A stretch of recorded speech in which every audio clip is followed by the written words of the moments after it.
Bonjour tout le monde et bienvenue sur la chaîne. Dans cette vidéo, on va faire un top 10 de mes produits de 2022. Donc c'est pas un top 10 par catégorie, c'est juste que je me suis dit, si je ne devais prendre qu'un produit par étape de maquillage, qu'est-ce que j'aurais pris avec moi? Et du coup, ça fait un top 10. Je vous préviens déjà que j'ai pas pu inclure de palette de fard à paupières. Pour ça, je vous renvoie à mes deux dernières vidéos où je fais un tour de toutes les palettes de fard à paupières que j'ai testées en 2022. Et du coup, là, c'est parti. On va commencer par le début et avec les bases.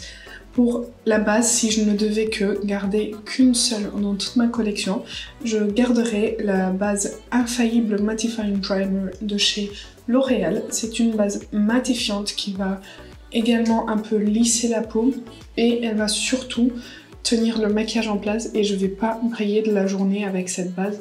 Pour info, j'ai une peau mixte qui va briller surtout ici, autour du nez. Donc c'est une base qui se comporte super bien sur ma peau et que j'ai adoré découvrir en 2022. C'est une base prix abordable, c'est pas petit prix mais c'est pas non plus prix très très élevé et que vous pouvez trouver dans vos supermarchés, sur Amazon, pardon. Donc ça c'est la base que je prendrai avec moi. Ensuite, pour le fond de teint, c'est pas un vrai fond de teint, c'est un sérum teinté que j'ai sélectionné parce que c'est vraiment le produit vers lequel je me suis tournée le plus cette année. Ça tient super bien sur ma peau, ça ne va pas filer dans mes rides d'expression, rien du tout, il va rester en place et c'est quelque chose qui a un fini très naturel mais avec une couvrance quand même légère à moyenne. Et c'est l'accord parfait nude de chez L'Oréal que j'ai en teinte 05 de Very Light. Il est hydratant puisqu'il a 1% d'acide hyaluronique pur et franchement je le trouve super beau sur ma peau et si je ne devais garder qu'un produit teint, fond de teint, ce serait ça. Ensuite anti-cerne, ça fait pas longtemps que je l'ai découvert mais les fois où je l'ai porté, j'ai adoré. C'est le Bare With Me Concealer Serum de chez NYX que j'ai en teinte vanilla, je crois. Ouais, vanilla. Et c'est un anti-cerne qui va avoir un fini très naturel, mais qui va bien couvrir, qui va bien tenir, qui va pas bouger de la journée. Une fois qu'il est sec, c'est bon. Et franchement, je l'ai trouvé super beau sur le contour des yeux. Et il va pas fade, il va pas, comment dire, il va pas disparaître, il va pas pendant la journée. Il y a des anti-cernes qui vont légèrement disparaître au cours de la journée et celui-ci il reste du début à la fin de la journée et franchement j'étais vraiment contente de le découvrir donc j'ai envie de l'utiliser plus, donc ce serait celui-ci que je prendrais avec moi si je ne devais choisir qu'un seul anti-cerne.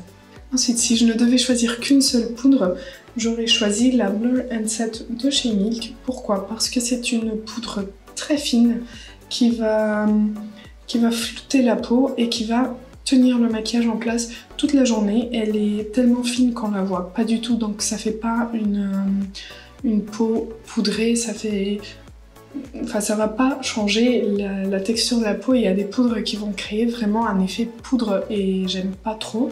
Le seul défaut de cette poudre, c'est le packaging que j'ai du mal. Alors quand vous ouvrez, vous avez une petite éponge et puis vous avez un capuchon qui déjà est pas très simple à ouvrir.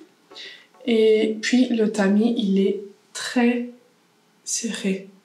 Donc c'est compliqué de faire sortir la poudre. Et c'est le seul point négatif de cette poudre. Mais je l'ai quand même bien utilisée, hein. Je sais pas si vous verrez. Voilà. Attendez, et voilà. Je l'ai quand même bien utilisée. Il en faut très peu parce que elle est fine, donc elle va bien bien se répartir sur le visage. Donc il en faut peu, mais j'ai vraiment bien aimé cette poudre et ce serait la poudre que je garderai pour toujours avec moi en ce moment. Bronzer, si je ne devais choisir qu'un seul, ce serait le Beautiful Skin Sun-Kissed Glow Bronzer de chez Charlotte Tilbury, qui se présente comme ceci, et qui a une texture crème qui va se transformer en poudre. Donc c'est vraiment un bronzer qui est super utile parce que il va avoir ce fini, ce rendu crémeux sur la peau, mais il va se transformer en poudre. Donc il ne va pas laisser un fini gras. Donc c'est vraiment, ils se font à la peau, mais sans le fini crémeux et gras qu'un bronzer crème ou liquide peut avoir. Donc je l'ai bien aimé. Moi j'ai la teinte 2 je crois. Ouais, 2 medium. La teinte 1 elle est juste plus froide. Donc moi j'ai un teint très clair et je peux très bien utiliser ce bronzer. Et ça fait pas de grosses démarcations. Donc si jamais je ne devais garder qu'un bronzer, ce serait celui-ci. Pour le blush, il y a un blush que j'ai découvert cette année, qui est sorti cette année et qui est juste magnifique pour sa formule, pour son packaging, pour sa pigmentation. Et oui, c'est le blush Gucci, donc c'est le blush de beauté que moi j'ai en teinte 04 Bright Coral. Et franchement, la texture, elle est tellement fine, elle va se fondre à la peau. Et la pigmentation est juste ce que j'adore. C'est pas trop pigmenté, c'est pas peu pigmenté. Donc on peut pas se louper vu que ça se fond vraiment bien à la peau. C'est très facile à travailler et c'est juste trop beau sur la peau. Et ce petit bijou, c'est trop mignon. Highlighter, c'est encore un produit que j'ai découvert il y a quelques jours. C'est l'highlighter en poudre de chez Rare Beauty. Je suis pas du tout une personne highlighter, mais alors cet highlighter, il m'a conquise, mais en 2 secondes. C'est une texture, c'est presque... Non, c'est pas comme le blush Gucci, mais c'est tellement soyeux, tellement fin, et vous pouvez avoir un fini très naturel, ou alors vous pouvez avoir un fini vraiment métallisé. Et moi j'ai la teinte Enlighten, il est sorti en 4 teintes. Donc si jamais vous hésitez pour un highlighter poudre, n'hésitez pas à voir parce qu'ils se font vraiment bien à la peau. Et ce serait l'highlighter que je prendrai avec moi. Maintenant, on passe aux produits sourcils.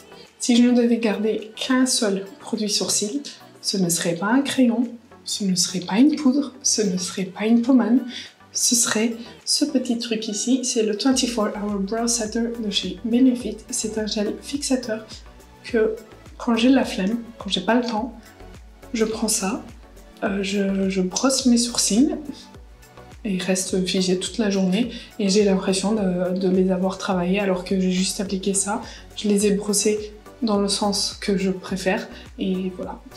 C'est vraiment un gel fixateur qui tient toute la journée et super facile à appliquer. Il est transparent, ce qui est pour moi un point très positif parce que les gels fixateurs qui ont une couleur, c'est compliqué quand même parce qu'ils vont toujours foncer un peu les sourcils et parfois c'est pas du tout la couleur qu'on souhaiterait avoir. Donc là, transparent, c'est encore un point positif de plus. Je vous avais dit qu'il n'y aurait pas de palette, donc on passe directement au mascara. Et pour le mascara, j'aurais pris avec moi le mascara volumizing quelque chose de chez Rare Beauty que moi j'ai en format voyage, mais que j'adore. Franchement, c'est un mascara qui va donner à mes cils énormément de volume et il va les rendre vraiment noirs. Il va apporter un peu de longueur, mais c'est vraiment pour le volume. Ça va pas faire un effet pâte d'araignée. Ça va vraiment donner du beau volume. Ça va remplir la racine des cils. C'est vraiment un mascara trop beau. Et on dirait presque qu'il est waterproof parce que il ne transfère pas. Il tient toute la journée et quand j'essaie de le démaquiller, il faut y aller, il est compliqué à démaquiller. Donc voilà le mascara que j'aurais pris avec moi. Et on passe maintenant aux lèvres. Un produit lèvres que je n'ai pas arrêté de porter cette année et que je trouve juste trop bien parce qu'il fait un peu un tout en un. Il fait rouge à lèvres, il fait gloss, il hydrate, il est super confortable sur les lèvres. Est-ce que vous l'avez vu? Voilà, c'est les Little Gloss de chez Maybelline que j'ai en plusieurs teintes et que j'adore. Franchement, la pigmentation est très bonne. Ce que je vous disais, c'est presque comme un rouge à lèvres et ensuite il a ce fini gloss. Super confortable à porter. Il y a de l'acide hyaluronique dedans. C'est vraiment super confortable, c'est super beau. Il y en a en plusieurs teintes. Là, c'est une rosée. Moi, j'ai une orangée, j'ai une un peu dorée pailletée. Et j'avais une transparente avec des paillettes argentées dedans qui était super belle. Je l'ai terminée pendant l'été parce que je trouvais ça trop beau pendant l'été. Et ça hydrate vraiment les lèvres. Et même si c'est un gloss, ça a une tenue quand même très très bonne. Je dirais que ça tient 4 à 5 heures, même si on mange un peu, on boit un peu, on parle, ça va. Mais c'est bien sûr pas un rouge à lèvres sans transfert, mais je trouve que pour un gloss, ça tient super bien. Donc voilà, on a fait le tour de mes top 10 de l'année. Si jamais je ne devais garder qu'un seul produit dans chaque catégorie, et je vous avoue qu'il y en a une où c'était un peu compliqué. Mais je pense que en évitant la partie palette fard à paupières, ça a été bien plus facile. Parce que comme vous pouvez bien imaginer, pour les palettes de fard à paupières, on ne peut pas dire j'en prends qu'une seule. Parce que ça dépend des jours. Il y a des jours où on va vouloir porter quelque chose de moins coloré, le lendemain plus coloré, mais bon, je vous laisse avec les vidéos où je vous présente mon classement de toutes les palettes de fard à paupières 2022. Et là vous avez du coup mes tops de l'année pour chaque catégorie. J'espère que ça vous aura plu. N'hésitez pas à liker la vidéo si ça a été le cas. J'espère que vous êtes en train de passer un agréable Noël si vous le fêtez. Sinon, je vous souhaite juste de bonnes fêtes. Reposez-vous bien et on se voit mercredi.